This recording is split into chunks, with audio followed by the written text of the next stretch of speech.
Hello? This is 1963 calling. Will you accept the charges?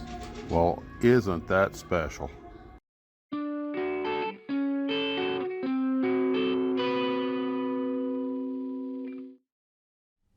Well, hello, Glue Troopers. Hope everybody's doing well. So much to talk about tonight. So I'm going to cover these things very briefly so we can go into perhaps more detail on the next live stream. First off, a huge thanks to Fran for hosting the last live stream and for feeding me a delicious sunset dinner just before we started the show. And got to go find some of that yum yum sauce. Anyway, we will be revisiting Fran's collection of wooden models and getting that documentary done sometime. So we've just scratched the surface on that at the live stream, but I'm glad we had a chance to get into it. But a huge shout out to him and to Trey. Guys, thanks for everything. I appreciate it greatly. So, one of the great things about my job is the things I get to see. You see magnificent sunsets and incredible vistas, and sometimes you get to see such exotic places as Niagara Falls or Kitchener, Canada. It's just really great. The view is one of the main things that interests me in it. And sometimes the hotels offer us a great view of their own.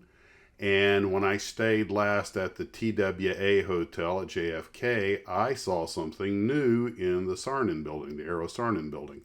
And that is this diorama of TWA's terminal back in the day.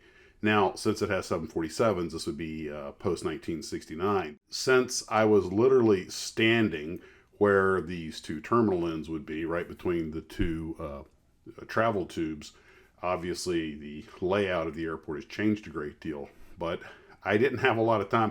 I just snapped what pictures I could. Of course, we have issues with the reflections off the glass, and they did a really good job of covering a lot of different fleet types also. 7.0s, I think 720s, 7.4s, the DC-9s. It was L-1011s. So, well, that gives you an idea right there. When you get the L-1011, you're talking post-1970. And, okay, let me go look up when the L-1011 entered service.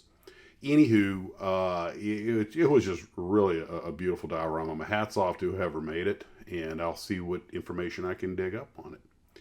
So in other news, also, I went to Hurricane Hobbies today to get some paints for the Sky Raider. And while I was there chatting with Ian, I saw this interesting little tidbit. And by the way, he's been selling some models because the end caps and everything and the stuff, new stuff's coming in. And I just, great, glad to see the styrene is flying off the shelves or sailing off the shelves or whatever.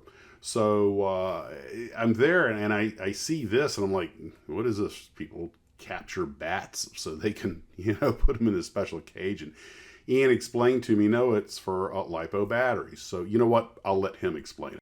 I'll be back in just a second. This is a LiPo charging and storage box.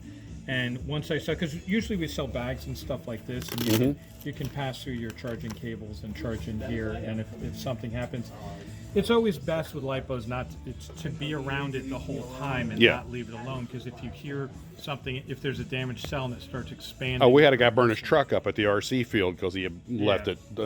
If you're by it, you'll hear it hissing or cracking. But this is just an extra safety measure. It's an insulated box. You can pass your cables through here. You can latch this. As you can see, it's like filtered and vented the whole way. It's extremely fireproof, even compared to a fireproof bag. And it comes in 3 different sizes. I have this one, and then there's a little one there I got to take out. And then this big one that I use here. This is really nice. This one here. Oh, that is a big one. A big one. But they're really good. And once I saw how they were built and everything, I was like, I have to have those in the store. That's awesome. So when I get back, I see this P-38, and I was like, that has to be one of Brett's jobs. It was really well made, a beautiful build, and it's in German markings, and I knew that, okay, that's one of them that they captured. At first, I thought it was Lieutenant Martin Monti's plane. He actually had absconded with F-5, I believe, E photo-recon version. And he actually joined the Nazis. He defected, even served in the Waffen SS. There's a whole story. You can Google him. Maybe we'll talk about it at the live stream.